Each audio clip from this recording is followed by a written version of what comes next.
Last week, I got to go to Washington, D.C. Not only that, I got to go to the White House. Not only that, I became the first podcaster to attend a cabinet meeting. Not only that, but afterward, I got to sit down with one of the most important cabinet secretaries.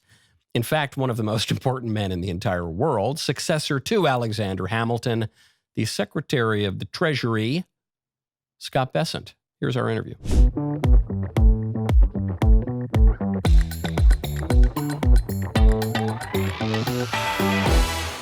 I'm here at the White House. I have the privilege of sitting down with a man whose every decision affects your wallet and the financial health of our country. That would be Treasury Secretary Scott Bessent.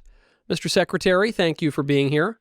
Good to be with you this afternoon. So we were supposed to sit down about 2.5 hours ago, but we didn't because you and I were both in the cabinet meeting over in the West Wing for what I believe was the longest cabinet meeting in presidential history. And probably the first one on a Tuesday before Labor Day in history. There was a lot to fit in. There was a lot of history, but it was an incredible meeting. You know, I think I actually might be the first podcaster ever invited into a cabinet meeting, which I was very honored by.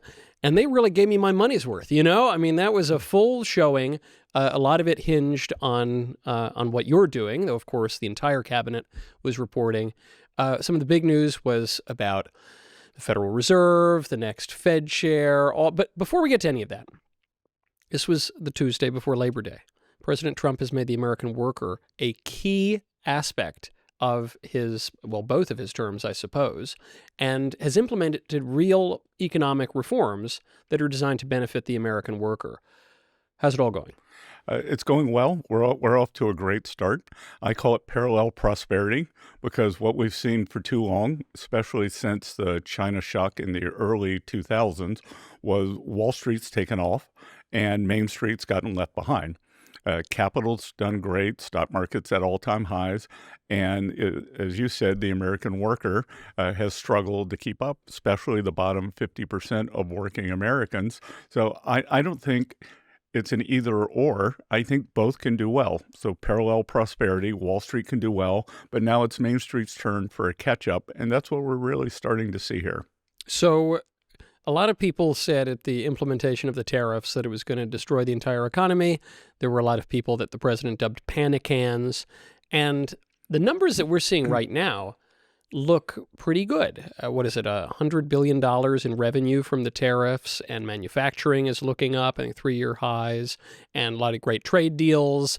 The European Union giving us $600 billion, some crazy number. Things are looking up. Well, look, there was a lot of whataboutism. There was a lot of vested interest because the mantra, again, especially since the China shock, but it had gone back before then, was to design or market and sell in the U.S., but not manufacture it in the U.S. So we had offshored so much of that production. And look, over the long term, for working Americans, manufacturing jobs are the way to middle-class lifestyles. You know, it's very difficult in the service economy to really move up the economic chain. There are some great service jobs. That's why we've done no tax on tips, no tax on overtime. But we saw it during COVID. Working Americans are the backbone of the country. Capital has been treated very well. We're going to keep treating capital well, but it's going to come in a different form. Before, we had these gigantic trade deficits, which were current account deficits. And how did the countries that created these surpluses invest back in the U.S.?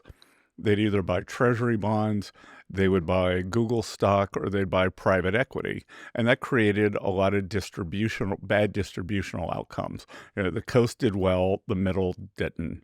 Now, what we're going to see is if someone sells us an LG television, we are going to sell them a General Motors car again, just like we used to. Now, I mentioned it's all going very well. As you mentioned, it's all going very well. But Walmart recently on their earnings call said they had some trepidation. They're seeing the effects of the tariffs. Prices might start going up. Obviously, President Trump won the election in large part because Joe Biden so mishandled inflation. So I'm looking around on a sunny day in August, right before Labor Day. Things look fine. Do you have any trepidation?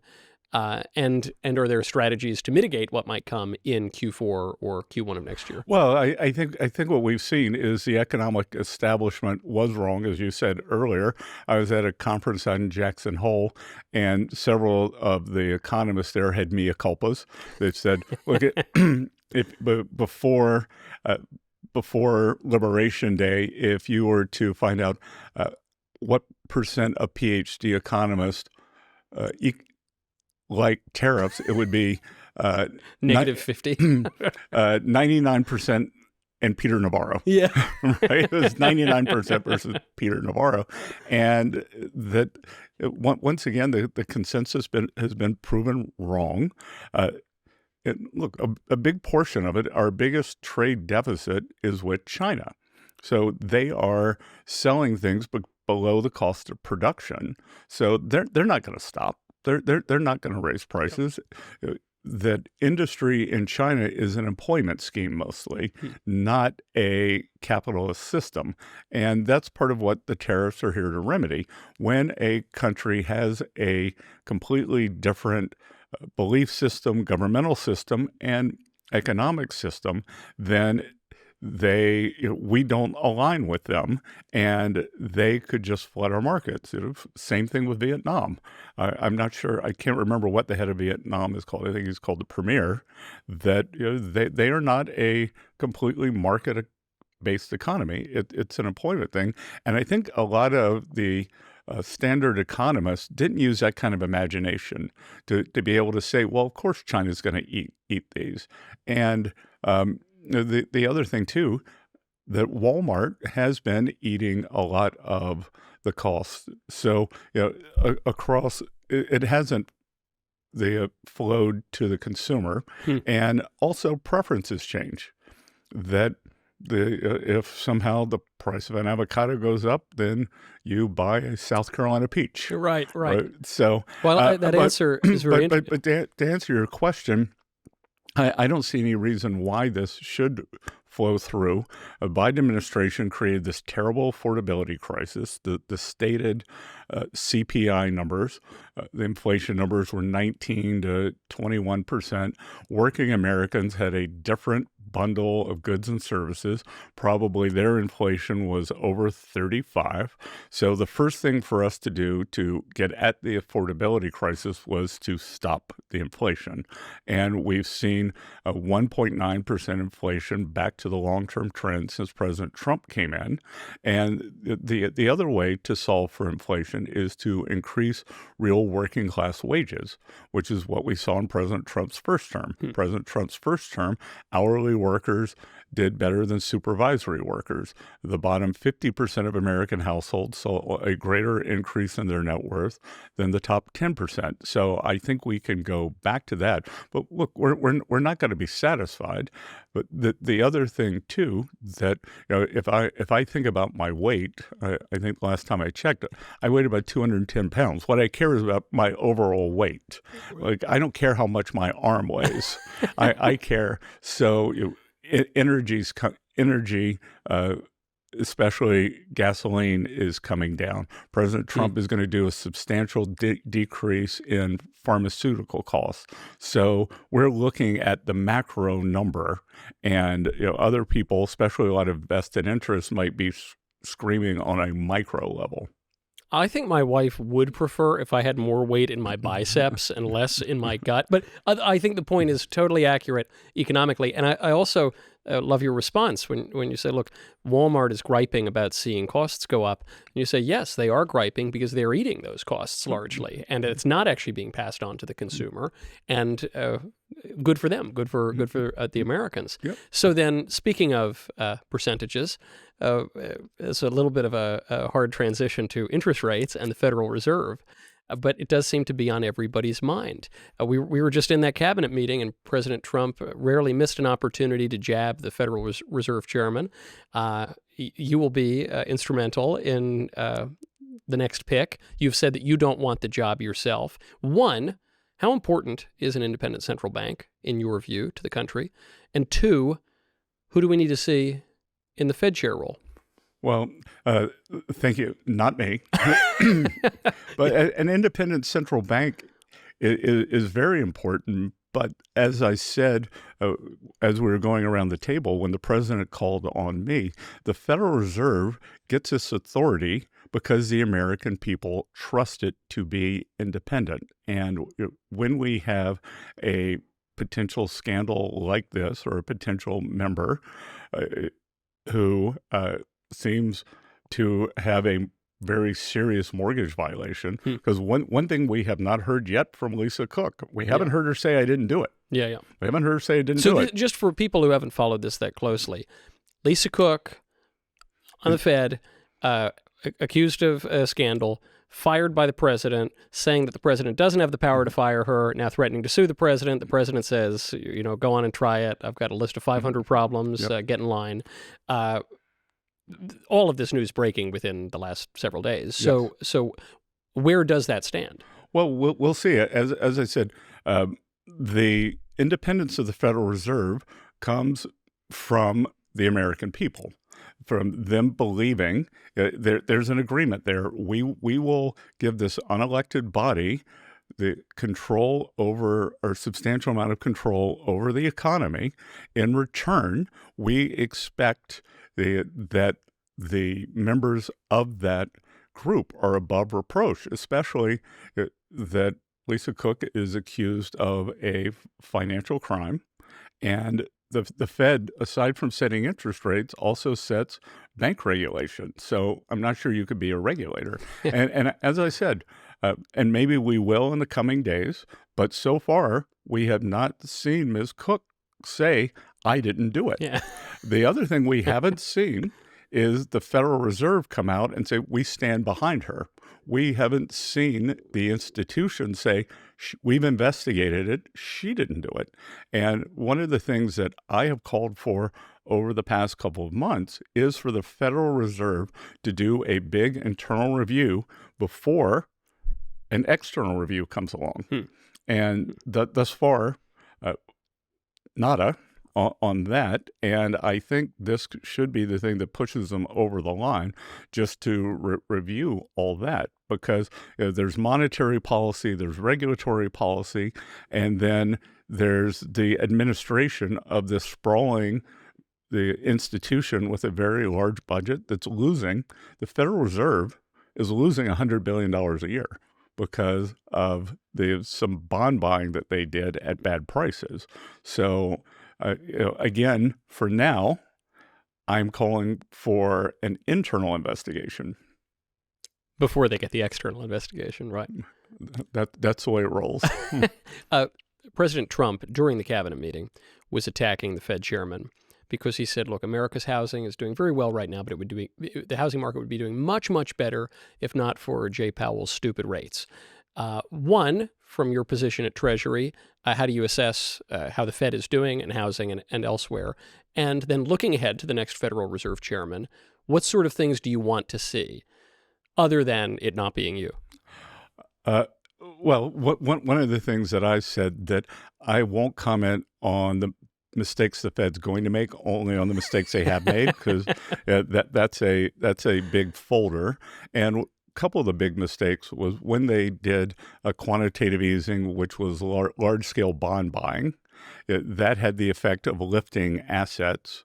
And again, the top 10% of households own 88% of equities. The top 50 really own the other 12%. The bottom 50% of Americans have debt and rent. So you end up with this distributional problem. There's a progressive economist, Karen Pettigrew, who has a book called The Federal Reserve, the Engine of Inequality, who says that they've set off this massive amount of inequality that we have in the U.S. And if we look back to the COVID period, I couldn't have agreed with the Fed more in terms of when the markets became destabilized. March, April, even May, June of 2020. We didn't understand COVID. We didn't know what it was. Then large-scale asset purchases, both to stabilize the market, to take a lot of uncertainty out of the economy, certainly warranted. But the Fed kept buying bonds until I believe it was February of 2022. Right? And at the same time, house prices they went up substantially, more than 50%, and we became this bigger nation of haves and have-nots. And now rates are stuck at this high level, and there are more distributional consequences. Google, Microsoft, Meta have net cash, so they like high rates. Like a lot of upper income households like high rates, but as the president said, the aspirational households, young people, we saw a terrible statistic last month. We saw more people over 70 buy homes than people under 35. Supposed to go the other way. That they so that's not sustainable over the long term. So again, we're back to the distributional aspects of what's going on. And if we want to get the housing market going, one of the biggest components is obviously rates. In terms of what are we looking for in the next Fed chair, it's going to be the president's decision. I'm interviewing 11 excellent candidates, very different. Some I know well, some I've known for more than 20 years. Some I've never met before, other than the phone call when I said I'd like to consider you. This is going to hit the news. Or would you like to be considered? And I'm looking forward to that. It'll be beginning after Labor Day. But what are we looking for? We're looking for someone who has respect of the markets, understands monetary policy, but also is more like Alan Greenspan was as Fed chair. He came in the 80s, went all the way to the mid-aughts, and he had a very open-minded approach to monetary policy. He came in, I started on Wall Street, crash of 87. He knew exactly what to do. Everyone thought, not unlike after Liberation Day when the market went down, I remember in 87, there's going to be a depression, and turned out 88, 89 were great years in the market, and he guided the economy through. But in the 1990s, there was a real technological revolution. It was the internet, and then all the embedded office electronics. People finally started using them, so you had this big productivity boom. And I think there's a chance, very good chance, that we are going to have a similar productivity boom from AI starting next year. So I want to hear someone talk about, okay, what will I be looking for in this productivity boom? How should monetary policy look in the future as opposed to in the rearview mirror? Two, the Fed is responsible for bank regulation. I think that the regulations have been much too tight. I began my career as a bank, as exciting as I may seem. I may not seem like I was a banking and insurance analyst, but I was. And I began my career. So I understand how these institutions work from the bottom up. And this big market outside of the regulated banking system that we're seeing in private credit, in buy now, pay later, all that tells me that the regulated banking system has been in like this regulatory noose. And we need to unshackle the banks, especially the small banks. And the small banks doing well is the key to Main Street doing well, because they provide huge amount of the small business loans, the ag loans, the small real estate loans. So it'd be someone who understands bank regulation well. And then three, is someone who can run an institution of this magnitude, because this is a big institution. Their branches, their employees, it's a gigantic budget. president has criticized Chair Powell for the cost overruns on the building projects.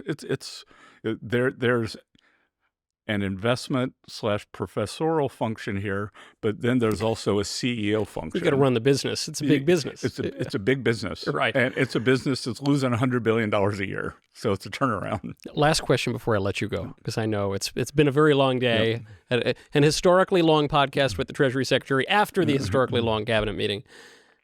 The president just acquired 10% of Intel for the American taxpayer. Great deal. The president has talked about a sovereign wealth fund for the United States. He said there are going to be more investments to come. I think many people in America right now would like to see him acquire Cracker Barrel as soon as possible, maybe turn that around too. But assuming that's not on the docket for businesses that he's looking to constitute the sovereign wealth fund, what sort of industries, what sort of businesses could you see down the line if that fund is to be built? Well, we'll see whether it's in the form of a sovereign wealth fund or other businesses. But I think your viewers should think about it in two ways.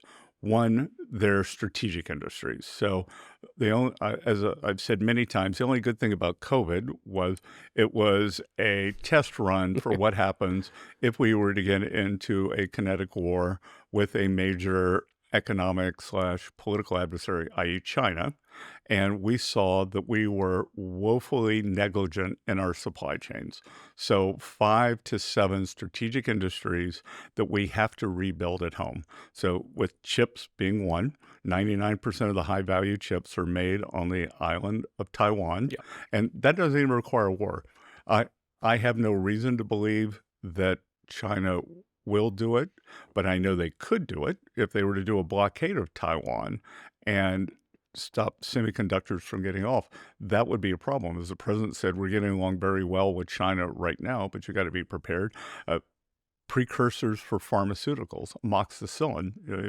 If you have children, you've given them that. So a huge amount, 80-90% of precursor drugs go into our pharmaceutical ecosystem, steel, rare earth magnets. So I think you will see that. Then on the other side, the president wants to monetize some of our balance sheet. Yeah. So his view with Intel was, we've given this grant. Why do we do that? Biden had given the grant. Right? Biden had given the grant. Why shouldn't the American public, the American taxpayer, get part of the upside? So I think there are early stage talks for the two government-controlled mortgage companies, Fannie Mae, Freddie Mac. Then that could be a windfall for the American taxpayer. That perhaps a sale of TikTok, then the government, some of that value could accrue to the American taxpayer. But I think what's important here is, unlike the past, I guess we'd have to go all the way back to, I don't know how far. President Trump wants to create assets for the American people, not debt. So he wants to pay down the debt with the tariff money. And the CBO came out on Friday, and all of a sudden they had an aha moment. There could be $4 trillion comes from tariff income, $3.3 trillion from tariffs, $700 billion. The number keeps going up too. Exactly. Everyone had very low expectations. Frankly, even some of your estimates were lower than it seems like now. Well, it's like I like to tell the president. I like to, in Wall Street, it's called a beat and a raise. Yeah. So you keep expectations low. Yeah. You beat, then you can raise it. The president likes to start out at the raise, but he's been right. Yeah, he's been right. So we had a big increase in tariff income July over August. My guess is we're going to see a big increase August over September. Then we'll get into a natural cadence at $500 billion. And the way for your viewers to think about that is every $300 billion is 1% of GDP. So if we could make it easy on me, if we could get to 450, Yeah. then we will narrow the budget deficit by 1.5% of GDP.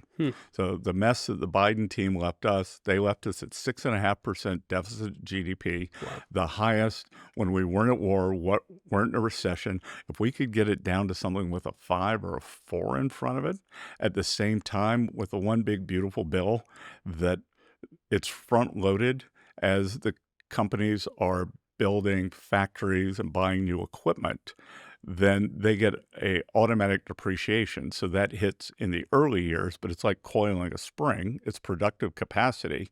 And then that production comes online and generates more jobs, tax income. So if the tariff income actually prevents the front loading, then this is fantastic. Right. And this is what the president kept saying in the cabinet meeting. He said, you think it's good now? Wait for 2 years, wait for 3 years when this capacity is really online. But I do think we're going to see the acceleration fourth quarter of this year, beginning of next year. And I think 2026 could be a great year. Mr. Secretary, any fun plans on Labor Day? I actually am going to, for Labor Day itself, I'm going to be out. One of my favorite parts of the One Big Beautiful Bill is the no tax on tips. When I got my first, I actually had 2 jobs when I was 9 years old. One was working on the beach, putting out beach chairs and umbrellas. The other was working in a restaurant. So I've been getting tip income since I was 9 years old. So I'm going to visit a series of family restaurants and diners, probably not Cracker Barrel, on Monday, and talk to the employees there about the difference that no tax on tips is making in their lives. Because these are hardworking people. They're going to get to keep more of their income. And I can tell you, because of the no tax on tips, when I walk into a restaurant, I'm the most popular person there. Of course. Yes. I like the strategy, the mom and pops. That's great. And holding out on Cracker Barrel until they bring back Uncle Herschel. That's called the art of the deal, I think, Mr. Secretary. That is good. And they put more rockers out on the front porch. Thank you, sir. Happy Labor Day. Good to see you. One thing I notice every time I sit down with Scott Bessent is that he looks like a basketball player. A little bit whiter than most basketball players, but he's very, very tall. I think he's a descendant of the Nephilim. Anyway, after I spoke to Secretary Bessent, I then moved from the basketball player to the football player, a former professional football player, who now happens to be the Secretary of Housing and Urban Development at a time when housing is on everyone's mind. Young people can't afford houses. And I asked him how they're going to do it. That would be HUD Secretary Scott Turner.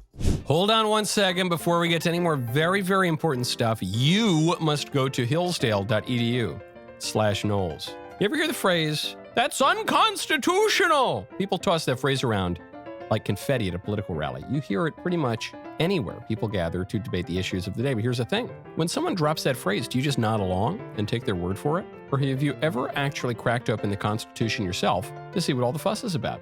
I think you should.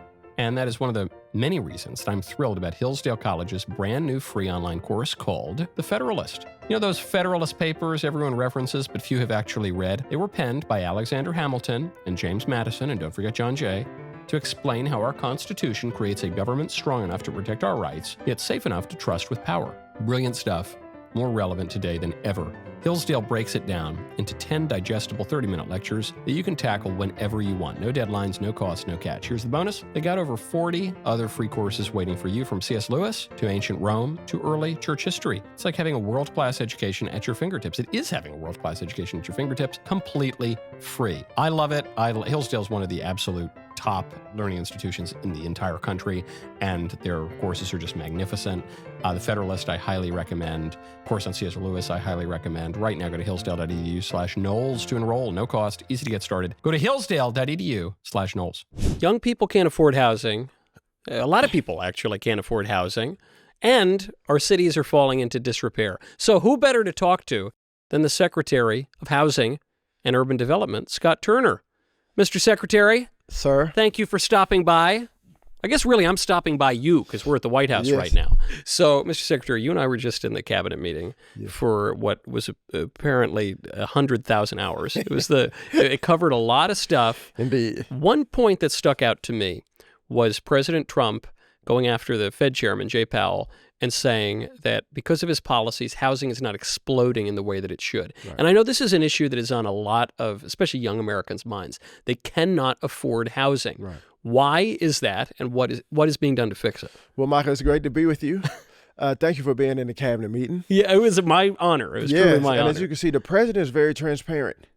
And as he said in the cabinet, we have nothing to hide. Yeah. Every cabinet member had an opportunity to speak about what's going on in their prospective agencies.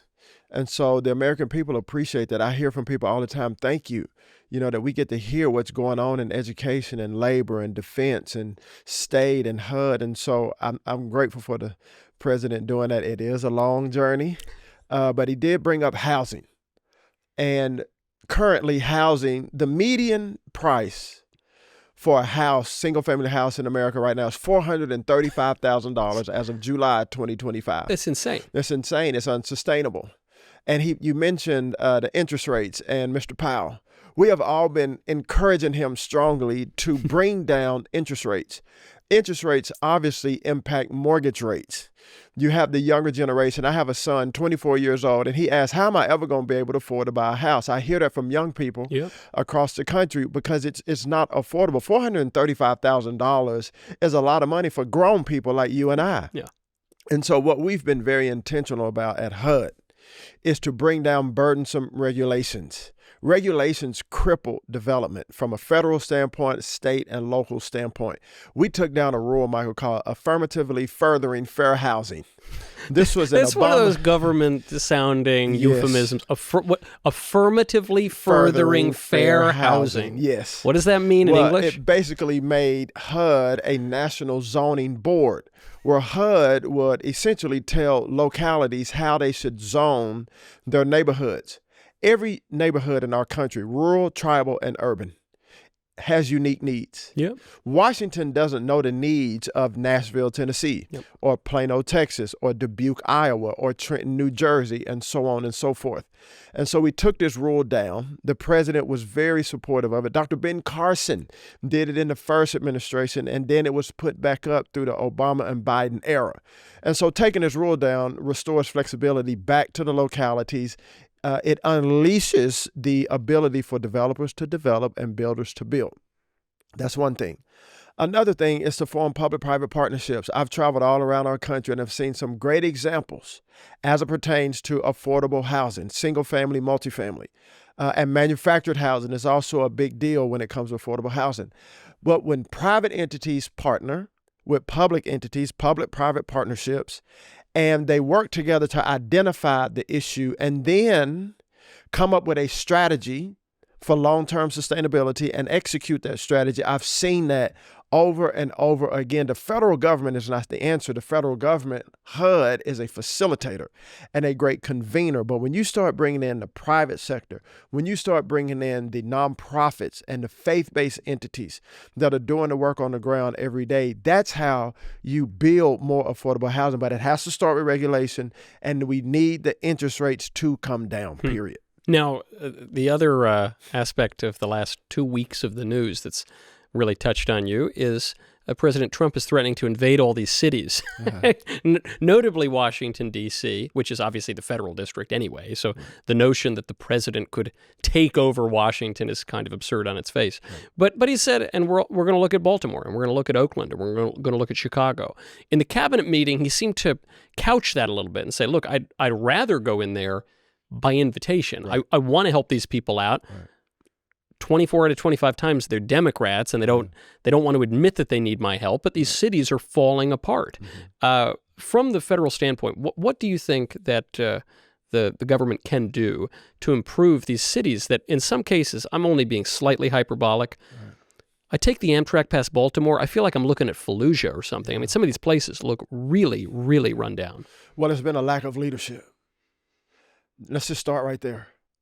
You have to care about the people that you serve, Democrat and Republican. In this instance, most of these cities that have gone down, quote unquote, are ran by Democrat leadership. And see, to me, HUD, housing, poverty is not a political issue. Safety is not a political.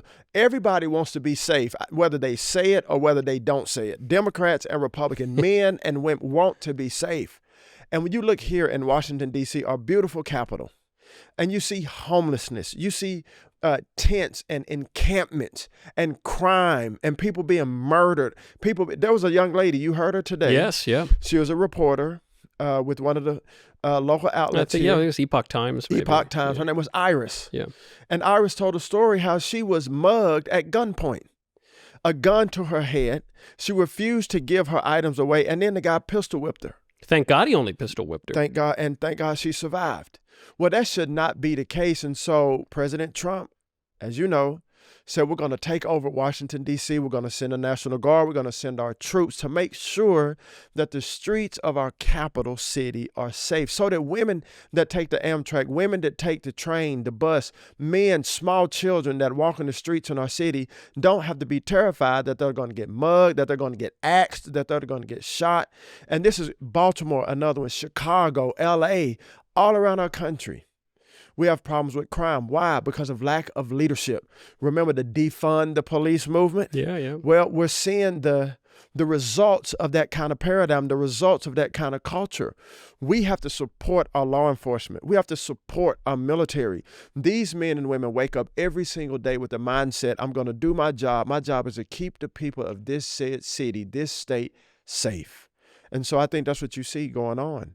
And I agree with President Trump. You want to be invited. You want leaders to lead. Yes. Yeah. And part of leadership is say, you know what? We have an issue here. Well, something else the president said in the meeting on crime is he said it's almost like a trap for the Democrats. I didn't mean it to be, but it's a trap. They're defending crime. Yeah. I mean, it's kind of like when they were defending a guy going into a little girl's bathroom. I mean, You think, what political malpractice to take the side of what's an 80-20 issue, more like a 97-3 issue. 100%. So you see that on crime. You saw that on the flag burning executive order. Right. Democrats are now openly the party of burning the American flag. It seems like political malpractice. But when it comes to the cities, I think you're right. Safety should not be a partisan issue. No. And these issues that you bring up, one mistake that we've made here recently in America is we've put politics over principle. Yeah. Period. Politics should never trump principle. And I believe what you're seeing now with the president, with this cabinet, with leaders in this administration, we're getting back to principles. We're getting back to the foundational principles that make America great, that make America safe, that make America prosperous, that make America welcoming, that make America a place where hardworking, everyday men and women raising their families feel proud to live. And I think returning to that principle mindset is what you're seeing. And everybody doesn't like that because politics keep people in power. Politics keep people elected. I don't give 2 cents about power or being elected. I don't care about position or title. It's about principle and purpose. And I think that's what you're seeing. And when the people do give you power, it's good to wield it to benefit them and for the common good. That's the least we could do. Yes, sir. Mr. Secretary, hope you have a very good Labor Day and good to see you. Thanks for coming by. God bless you. September 10th, we celebrate the 10-year anniversary of The Daily Wire. 10 years of leftist tears. New shows, big moves, bigger targets. And first up is our newest show, Friendly Fire. We're on the show. This is it. No safe words, no moderator. My original proposal had been that Knowles should be moderator. We all agree on that. We're celebrating our first decade and kicking off the next 10 years by doing what we do best. It's really true. Picking arguments, starting fights, and filming the whole thing. This is enough small talk, I think. I got a little hungry. I hope that your wife made you that sandwich. Oh my God. I think we do need a moderator, just a programming note. September 10th on Daily Wire. Before you go, make sure that you like and subscribe to this channel, and you will get many, many more videos. See you next time.